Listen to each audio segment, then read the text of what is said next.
It was supposed to be an ordinary night in the bustling city, one that everyone expected to end without any trouble.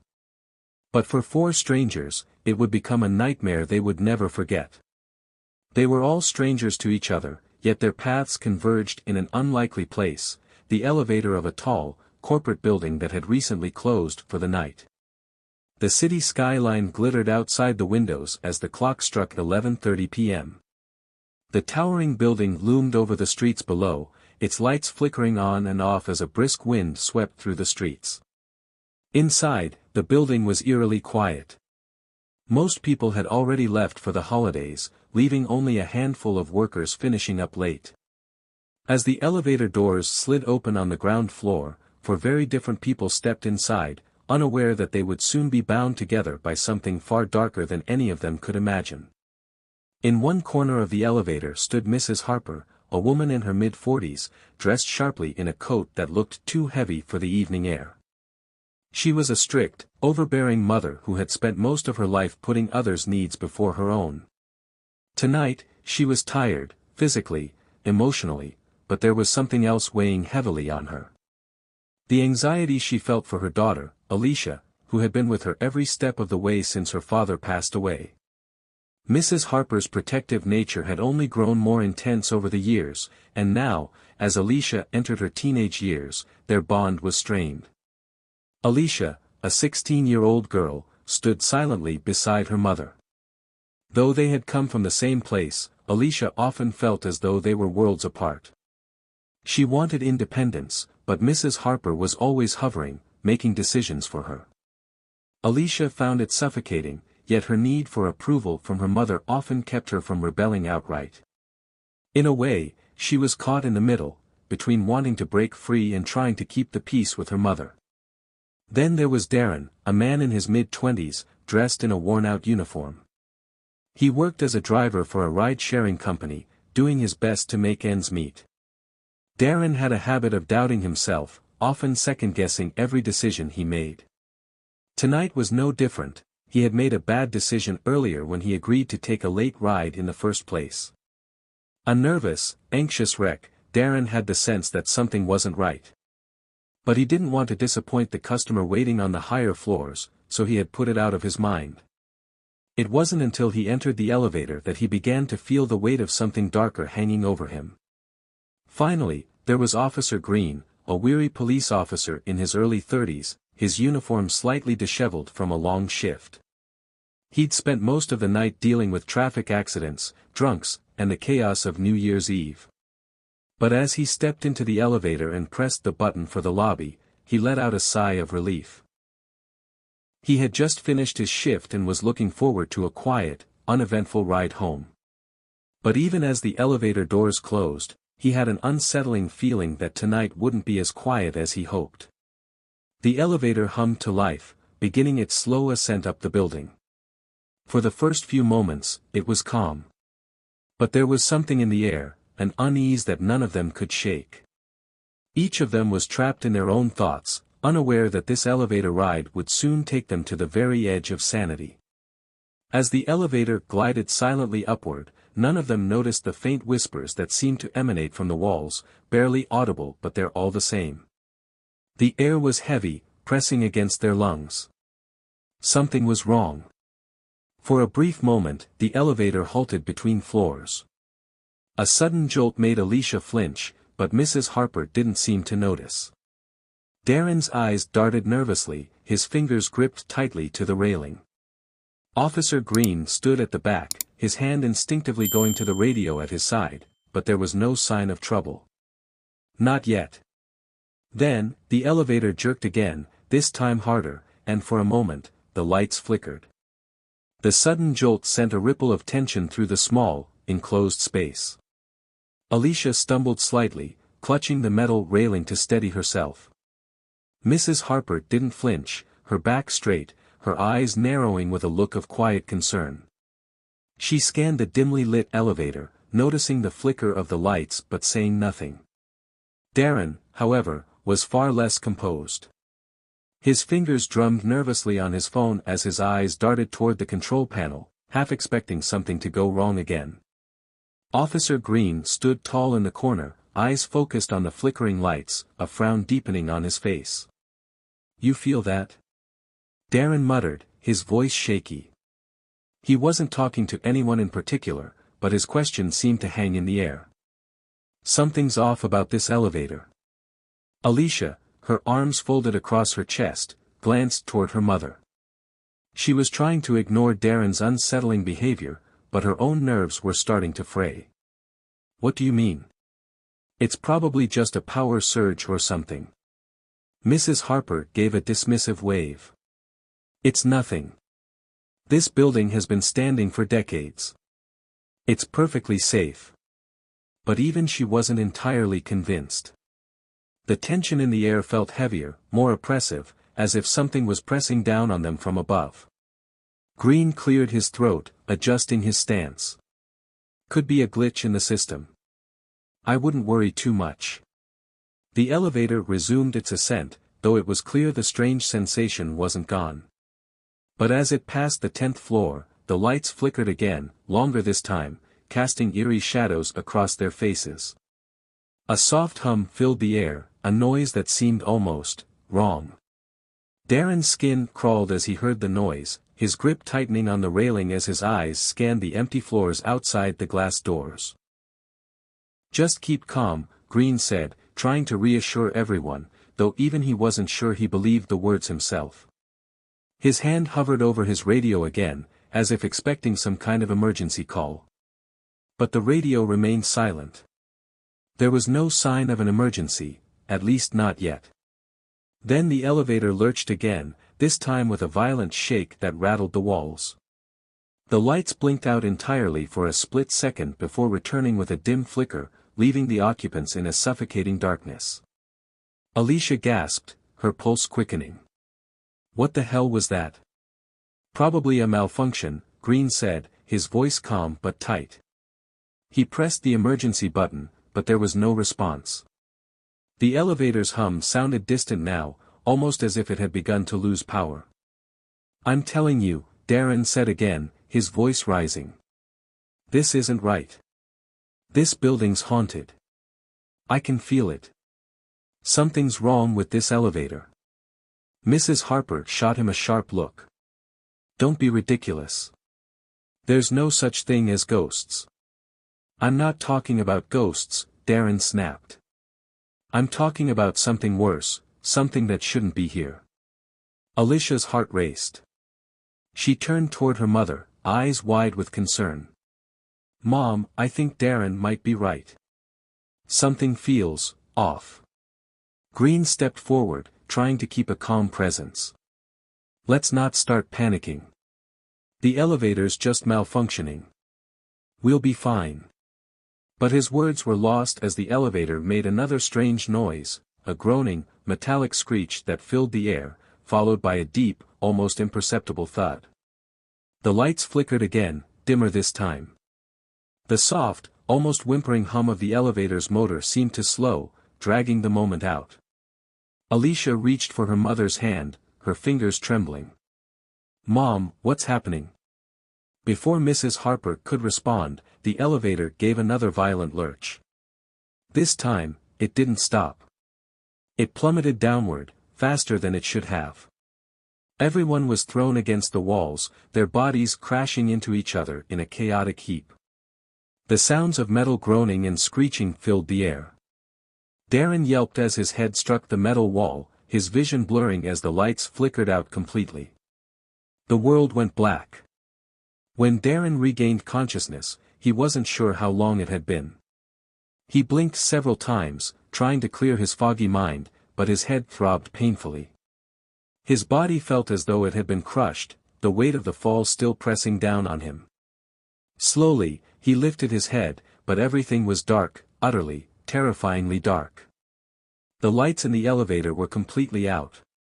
For a moment, Darren thought he was still dreaming. Maybe it had all been some sick hallucination. But the sharp pain in his skull told him otherwise. The others were groaning around him. He could hear them, but he couldn't see a thing. A cold shiver ran down his spine as he realized that the hum of the elevator had completely stopped. The silence felt deafening, and the air around him felt heavy, like it was closing in. "Is everyone okay?" he called out, his voice shaky but loud enough to cut through the silence. I think so," came a soft reply. It was Alicia, her voice trembling. Mrs. Harper's voice joined in, though it was filled with irritation. "What happened? Why are we stuck in here?" Green was silent for a moment, likely trying to assess the situation. Then, he spoke, his voice laced with concern. "The elevator's completely stalled. I'm going to call for help." Darren heard the faint click of Green's radio, followed by more silence.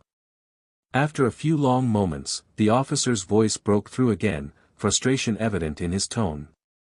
"Nothing. I can't get through. No signal. We're stuck." Alicia's breath hitched, panic rising in her chest. We're trapped." "It looks that way," Green replied grimly. The sound of shifting bodies filled the space as everyone adjusted to the sudden stillness. Darren could hear his heart pounding in his chest. He had to get out of there.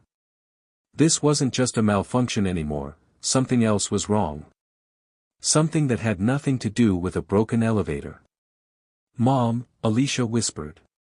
"What if we're not alone?"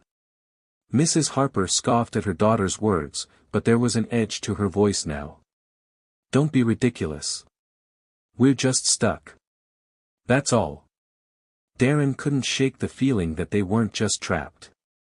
Someone, was waiting. The temperature in the elevator had dropped sharply, and the air felt heavier with each passing second. A whisper of movement echoed through the dark space, barely perceptible but enough to make Darren's pulse race.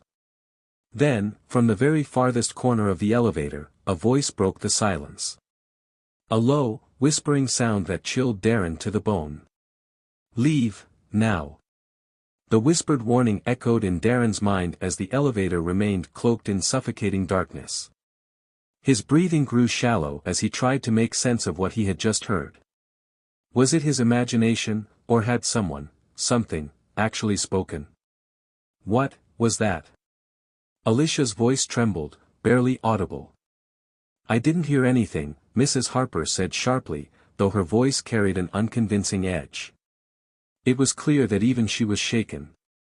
Darren's hands trembled as he fumbled for his phone. "I swear I heard it.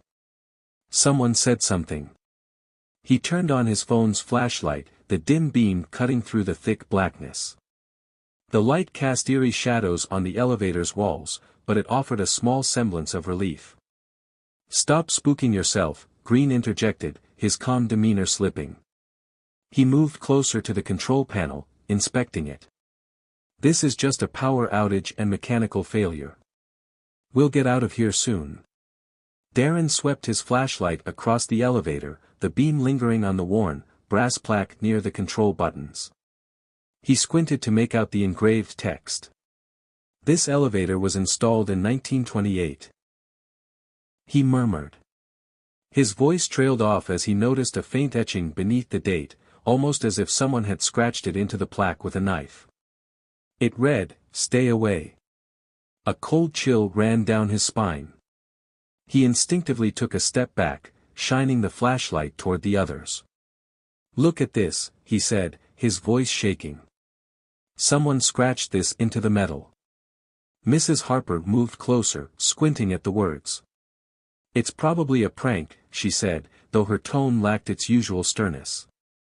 "Some maintenance worker with too much time on their hands." But Darren wasn't convinced. The room's oppressive air and the strange noises had already unsettled him, and this felt like more than just a coincidence.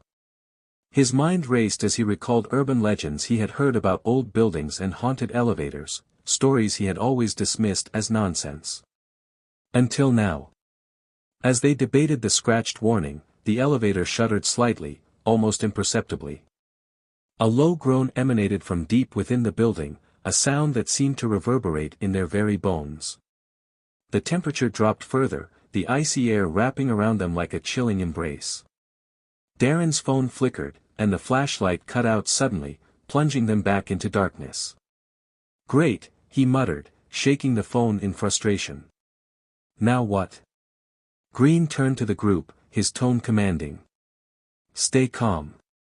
We'll figure this out. He reached for his own flashlight and flicked it on, the beam sweeping the elevator's walls. His light fell on the ceiling access panel, and his expression hardened. We might need to climb out if help doesn't arrive soon. Before anyone could respond, the groaning sound deepened, louder this time. The walls seemed to vibrate with the noise, and a faint, rhythmic thudding began, like footsteps echoing through a cavernous space. Do you hear that?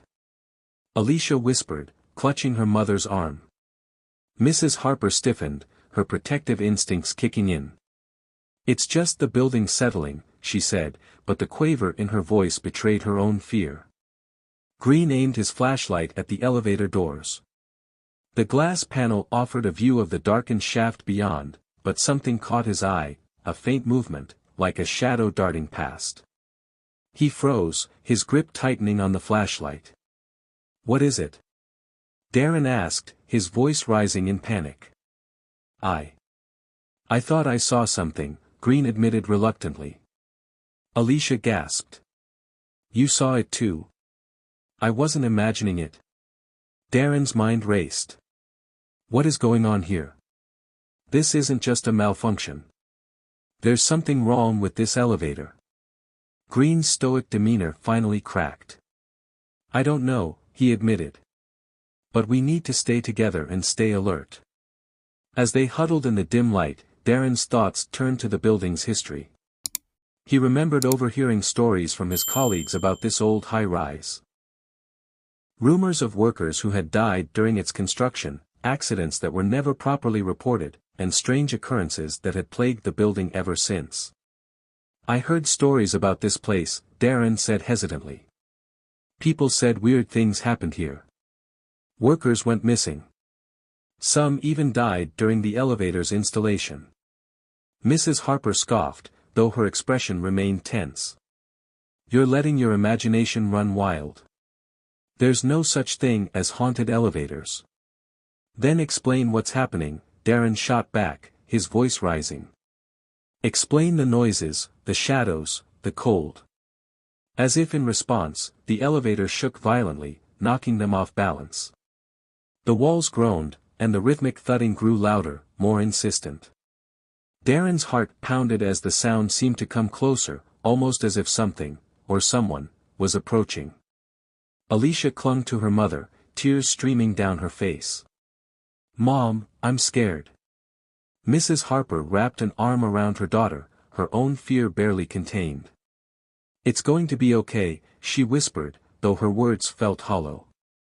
Green aimed his flashlight toward the control panel, his jaw clenched. We need to find a way out of here before this gets worse. But before he could act, a sudden burst of static erupted from his radio. Everyone froze as the garbled noise filled the elevator, the distorted sounds almost resembling a voice. Green lifted the radio cautiously, his hand trembling. Help us, the voice was faint, barely discernible, but it was enough to send chills down their spines. Darren's knees felt weak. Did that just say what I think it did? Green nodded slowly, his face pale. It sounded like a voice. Alicia's sobs grew louder as the reality of their situation sank in. The elevator wasn't just malfunctioning, it was alive with the echoes of the past. And whatever was trapped in the darkness with them didn't want them there. The faint voice crackling through Green's radio seemed to linger in the air, sending an icy ripple through the group. Even Mrs. Harper, whose skepticism had been unwavering, clutched Alicia tighter, her facade of control crumbling. Who's there? Green stammered into the radio. His voice was unsteady, a sharp contrast to his earlier composure. Static hissed in reply, followed by another faint, broken phrase, not safe. The lights flickered briefly, bathing the elevator in an eerie, stuttering glow before plunging them back into darkness. Darren's breathing quickened, his mind racing to make sense of their situation. Something was undeniably wrong, and the oppressive silence between the sporadic bursts of sound only amplified his fear. Then, without warning, the elevator jolted downward. The force knocked them all to the floor, sending Mrs. Harper's purse spilling its contents across the cabin. Alicia screamed, her voice piercing through the mechanical groans of the elevator. Darren's hands instinctively gripped the railings as the sensation of falling subsided, the elevator halting again with a violent shudder.